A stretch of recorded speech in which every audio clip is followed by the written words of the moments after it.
Bonjour à tous, nous nous retrouvons aujourd'hui pour le thème 7, multiplication de la cellule et réplication de l'ADN. Dans le chapitre 2, nous allons voir la réplication comme quoi c'est une étape indispensable en amont de la division cellulaire. Nous avons vu dans le chapitre 1 la division cellulaire dite simple ou reproduction conforme ou encore mitose, c'est-à-dire comment on passe d'une cellule mère à deux cellules filles qui ont exactement la même information génétique. À quoi cela sert-il? Ça permet de former des êtres vivants pluricellulaires, comme par exemple l'espèce humaine, qui a près de 30 000 milliards de cellules. Ça permet également le renouvellement cellulaire, puisque 84% de nos cellules sont des globules rouges. Or, les globules rouges ont une durée de vie de 120 jours seulement. Donc on comprend bien ici comme quoi la division cellulaire est indispensable. Or, lors de cette division cellulaire, on passe de chromosomes à deux chromatines lors de la prophase et de la métaphase à des chromosomes à une chromatide lors de l'anaphase et de la télophase. Et à ce moment-là, la cellule, à la fin de la télophase, ne peut pas se rediviser parce qu'elle ne contient pas un matériel génétique en quantité suffisante. Il va falloir que la quantité d'ADN se multiplie par deux. Nous allons donc essayer de répondre à la question comment la cellule assure-t-elle la réplication de son matériel génétique? Je vous propose l'activité 2, l'étude des hypothèses possibles pour la réplication, c'est-à-dire qu'on va corriger la séance de travaux pratiques. Je me permets de vous rappeler qu'une molécule d'ADN, c'est égal à deux brins ou deux hélices qui se font face. On a deux séquences de nucléotides avec la guanine en face de la cytosine et l'adénine qui est complémentaire à la thymine. Une molécule d'ADN, c'est également une chromatide, c'est-à-dire que c'est une molécule d'ADN qui est condensée, compactée et qui va permettre, lors de la division cellulaire, de répartir de manière équitable l'information génétique. Mais pour cela, il va falloir une étape de réplication, c'est-à-dire de passer d'un chromosome à une chromatide à un chromosome à deux chromatines. Ces deux chromatines, c'est très important, contiennent exactement la même information génétique, c'est-à-dire qu'on a les mêmes allèles sur chacune des deux chromatides sœurs qui composent un chromosome double. La phase S, phase de synthèse de l'ADN, permet de multiplier la quantité d'ADN par deux. Je vous propose ici de corriger les différentes hypothèses possibles pour la réplication qu'on a vues lors de la séance de travaux pratiques. Trois hypothèses, la réplication conservative, semi-conservative et dispersive. Nous mettons des bactéries en culture dans de l'azote lourd. L'azote lourd va être représenté en rouge. Notre molécule d'ADN, vu qu'elle est constituée d'azote, va intégrer cet azote lourd. Et donc, notre molécule d'ADN parentale va être entièrement avec de l'azote lourd. Suite à cela, on transfère les bactéries dans un milieu qui contient de l'azote léger. Et on va le laisser dans cet azote léger. Donc ça veut dire que les nucléotides qui vont être intégrés contiennent de l'azote et de l'azote léger. Donc à partir de là, on se demande à quoi va ressembler notre molécule d'ADN lors de la première génération, c'est-à-dire que ma molécule d'ADN parentale va servir de modèle pour former différentes molécules lors de la première génération et en fonction de la réplication conservative, semi-conservative et dispersive, je vais avoir des représentations différentes qui vont apparaître. Lors de la réplication conservative, je vais avoir maintien d'une molécule d'ADN mère et elle va servir de modèle pour former une molécule d'ADN entièrement néosynthétisée. Pour la réplication semi-conservative, chaque brin d'ADN parental va servir de modèle pour former un brin néosynthétisé. Et pour la réplication dispersive, je vais uniquement garder certains morceaux de ma molécule d'ADN parentale et je vais former des morceaux d'ADN entièrement néosynthétisés. Vous l'avez compris, l'ADN qui intègre de l'azote léger est représenté en bleu. Maintenant que c'est bon, je prélève l'ADN à partir de mes bactéries et je vais centrifuger cet ADN. Ça va permettre de répartir chaque molécule d'ADN en fonction de sa densité. Or, pour la réplication conservative, je vais donc avoir deux zones qui vont apparaître. Ma molécule d'ADN rouge avec de l'azote lourd, dense, va se retrouver au fond du tube, alors que ma molécule d'ADN entièrement néosynthétisée, donc qui a incorporé uniquement de l'azote léger, va se retrouver en haut du tube. C'est ce qu'on voit pour la réplication conservative. Pour la réplication semi-conservative, chaque molécule d'ADN a incorporé 50% d'ADN lourd sur un brin et 50% d'ADN léger sur un autre brin. Donc on a de l'ADN dit intermédiaire.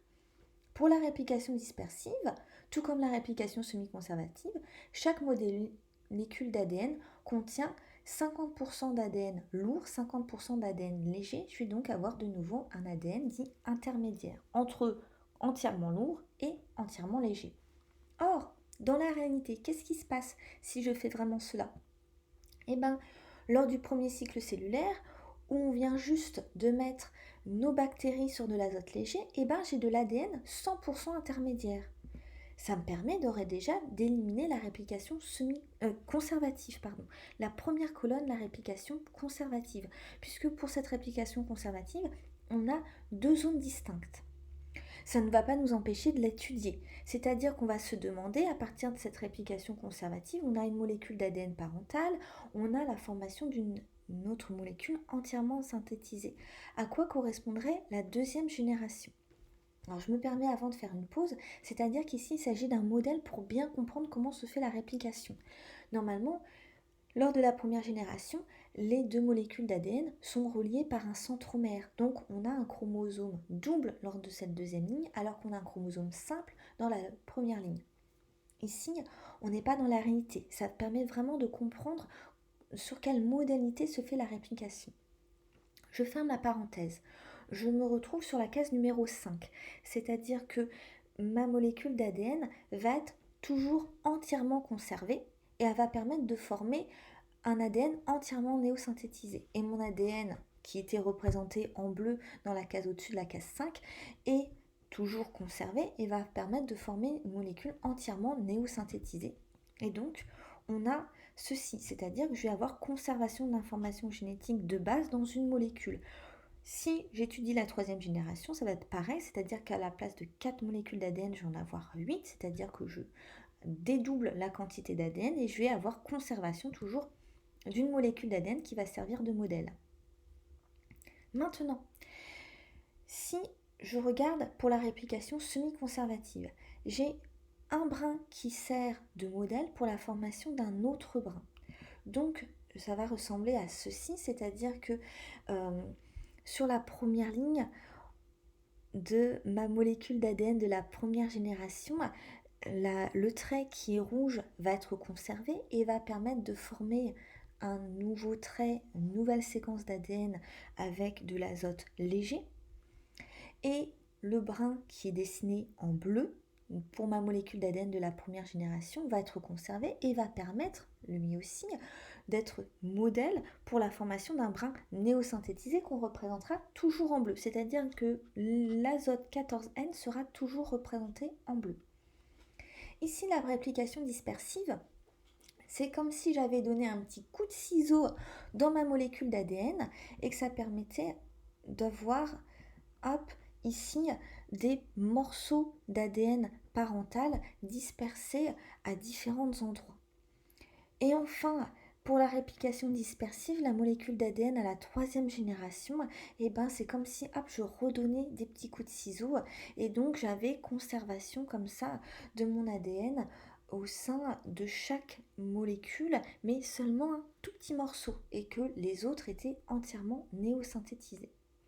À partir de là, maintenant qu'on a bien compris les différentes modalités des hypothèses réplication conservative, réplication semi-conservative et réplication dispersive, on va étudier nos hypothèses sur à quoi ressembleraient nos tubes à essai une fois qu'on a centrifugé l'ADN.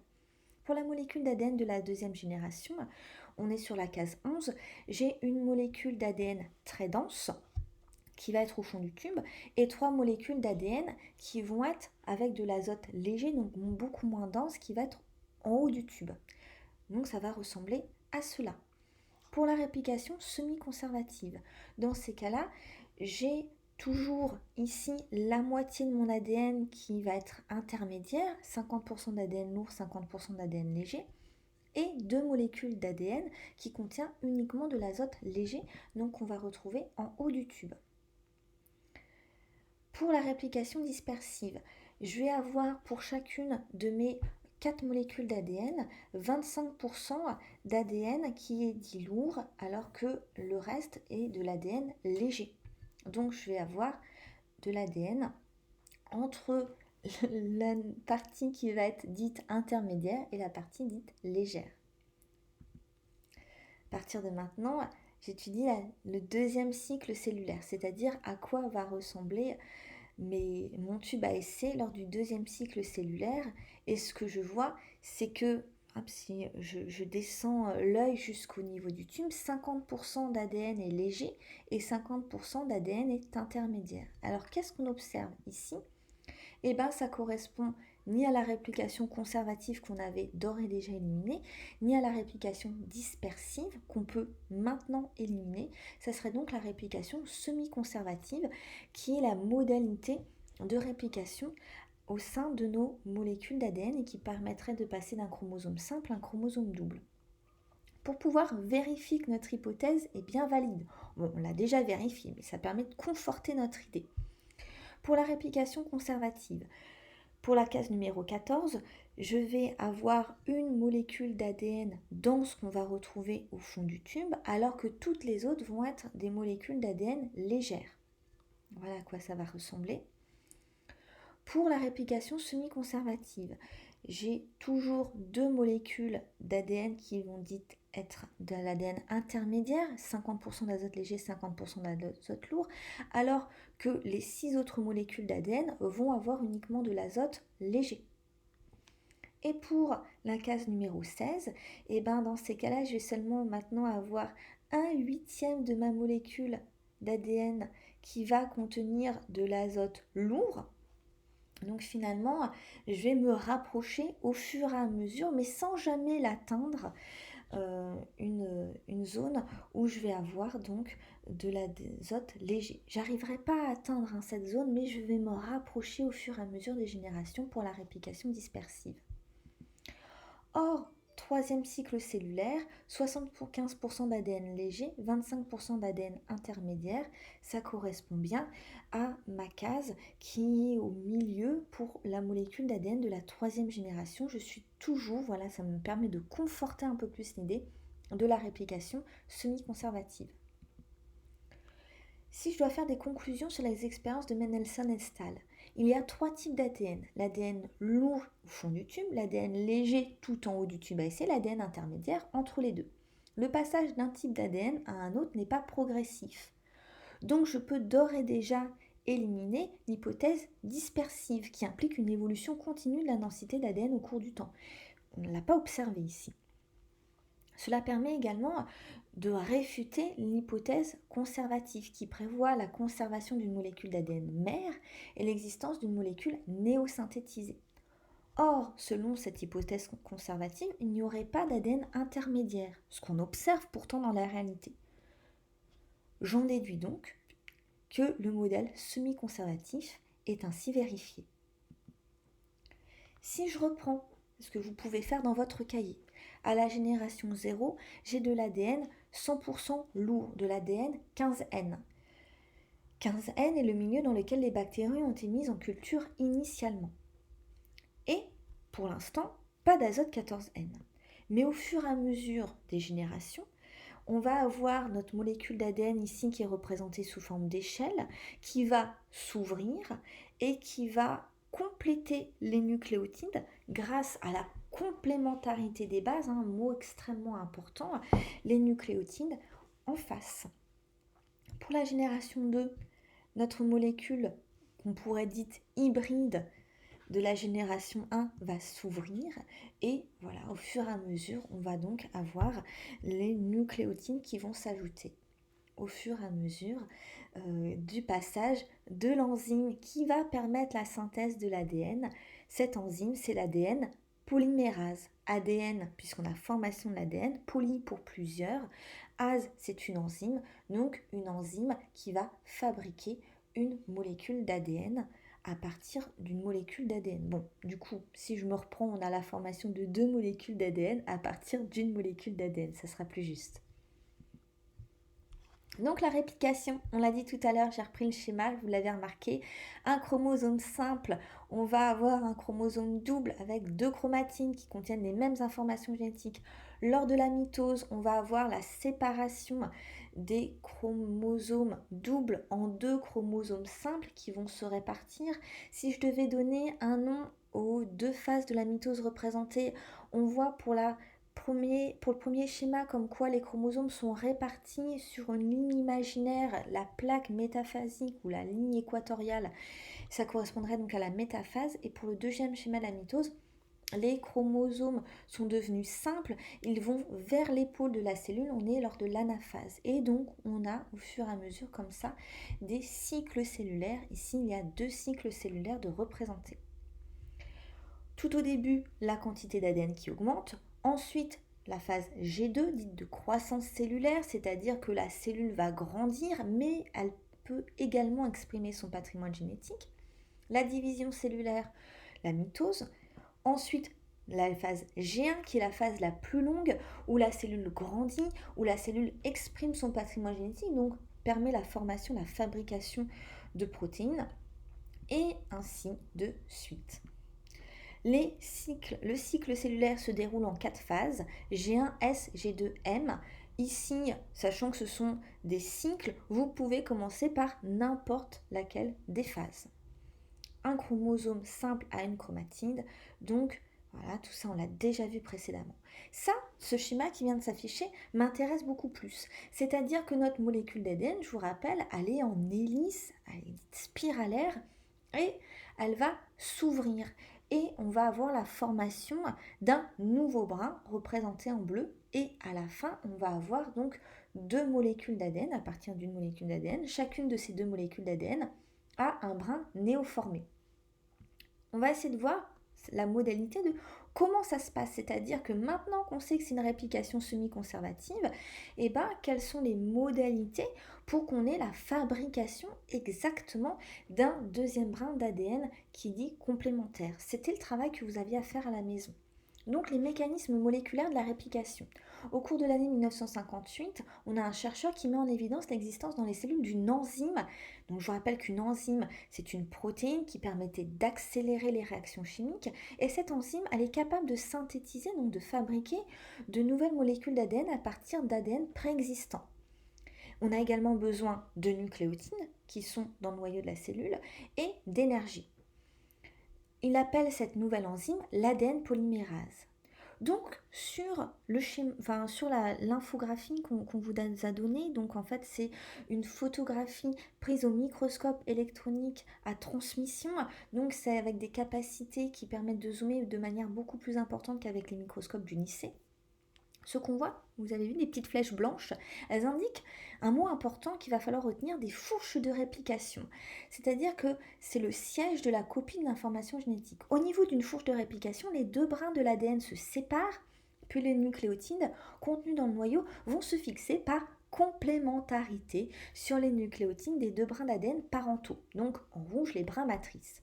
Ces nucléotides sont ensuite assemblés entre eux par l'ADN polymérase. Et enfin, cette même ADN polymérase qui est vraiment, qui sert à plein de choses, vous voyez, elle progresse sur le même sens que l'ouverture de la molécule d'ADN matrice. Donc c'est ma molécule d'ADN modèle, si vous voulez, parentale. Un œil de réplication est délimité par deux fourches de réplication et correspond à la région dans laquelle l'ADN a été répliqué. L'ADN entre deux yeux de réplication n'a pas encore été, lui, répliqué. Donc à partir de là, je vous demandais de faire un schéma d'une fourche de réplication en distinguant d'une couleur différente les brins d'ADN parentaux et nouveaux. Alors, bien entendu, je vous conseille de réemployer les mêmes couleurs que moi, ADN parental en rouge et ADN nouvellement synthétisé en bleu. Je vous demandais également, la question 5, justifier qu'à la phase S, les deux chromatides d'un chromosome possèdent bien la même information génétique. Donc, tout d'abord pour la question 4, voilà ce que je vous propose. C'est-à-dire que on a nos deux brins d'ADN dites parentales en rouge. Ces brins d'ADN parentaux vont s'ouvrir et donc ça va former un œil de réplication et sur les deux coins entre guillemets de l'œil, on va avoir des fourches. Et donc à ce niveau-là, on va avoir de l'ADN qui est néosynthétisé grâce à l'ADN polymérase. Ce qu'on pourrait remarquer, c'est qu'au niveau du centromère, les 4 brins restent liés. Pourquoi 4 ? Je vous rappelle que si on a un centromère, c'est que c'est une molécule, on a 2 molécules d'ADN, on a un chromosome double. Or, 2 molécules d'ADN, c'est donc 4 brins, 4 hélices d'ADN. Donc c'est comme si on avait nos yeux de réplication qui vont progresser vers la gauche et l'autre vers la droite, et que là où il y a écrit chromosome en rouge, on avait également la formation de 2 brins néosynthétisés, mais que ça restait collé entre eux, c'est-à-dire que ça ne va pas se séparer comme on voit au niveau des yeux. Pour que vous compreniez quand même mieux, parce que là, ça reste une photographie qu'on a prise au microscope, voilà à quoi ça ressemblerait. C'est-à-dire que ici, on a le schéma d'une fourche de réplication. Ça, c'est un schéma important à reprendre dans vos copies, à l'intérieur de votre cahier. Si je vais au niveau du schéma et que je suis à gauche, j'ai ma molécule d'ADN initiale à répliquer, ma molécule mère que j'ai représentée en rouge avec les nucléotides qui se font face. Je vais avoir sur le côté droit ma molécule d'ADN qui va être, vous voyez, séparée. Et entre les deux, je vais avoir donc une enzyme, notre ADN polymérase, qui va accrocher pour chaque nucléotide de brin initial un nucléotide complémentaire qui est à l'intérieur du noyau. Il va également me falloir de l'énergie pour pouvoir fabriquer ma nouvelle molécule d'ADN.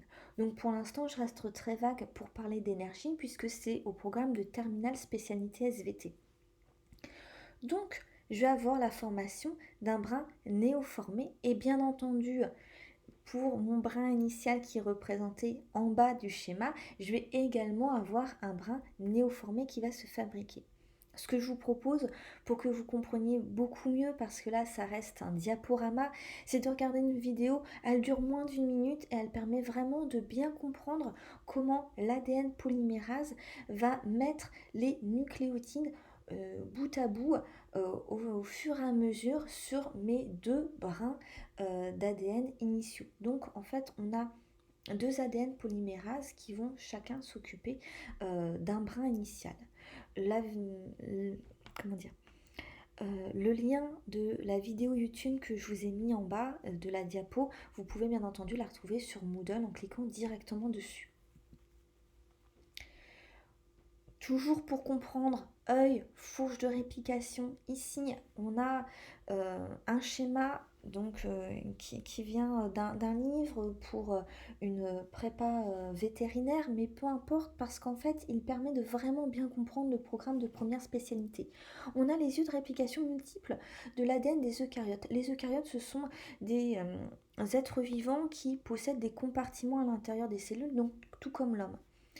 En A, on a l'ADN d'embryons d'amphibiens. Les amphibiens, ce sont par exemple les grenouilles en microscopie électronique. Donc ça correspond vraiment à l'image qu'on avait vue tout à l'heure. Et en B, c'est ce qui m'intéresse beaucoup plus, c'est la progression de plusieurs yeux de réplication sur une molécule d'ADN.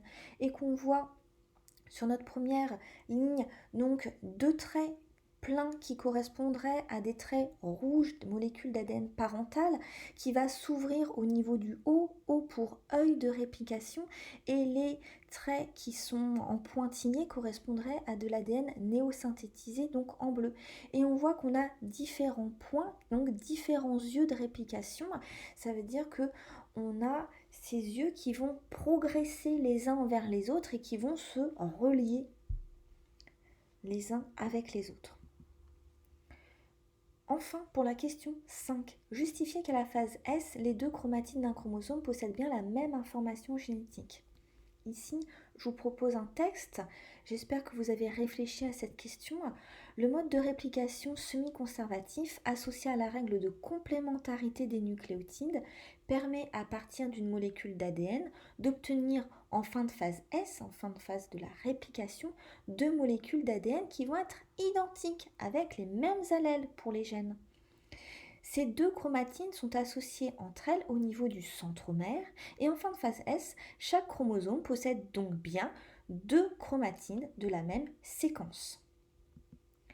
On arrive enfin à la fin de cette vidéo avec le bilan 2. Pareil, à reprendre dans vos cahiers, à moins que vous préférez imprimer le cours qui est sur Moodle. À chaque cycle de division cellulaire, chaque chromosome est dupliqué ou répliqué, c'est la même chose, et donne un chromosome à 2 chromatides. Chacune de ces 2 chromatides va être transmise aux cellules filles obtenues. Au cours de la phase S, l'ADN subit la réplication et cette réplication, elle se fait selon une modalité semi-conservative. Il s'agit de la formation de 2 copies qui, en observant les règles d'appariement des nucléotides, la complémentarité des nucléotides, conservent chacune l'une des 2 séquences d'ADN. Ainsi, les 2 chromatides d'un chromosome double possèdent exactement la même information génétique. J'espère que vous avez bien compris les modalités de la réplication, dite semi-conservative. On conserve un brin d'ADN de notre molécule mère, on néosynthétise un brin grâce à la complémentarité des nucléotides, on a la formation de yeux de réplication et le coin des yeux s'appelle des fourches de réplication. Pour pouvoir répliquer de l'ADN, il nous faut une enzyme qui s'appelle l'ADN polymérase. Il nous faut également des nucléotides libres dans le noyau qui vont être intégrés par cet ADN polymérase et il va également falloir de l'énergie.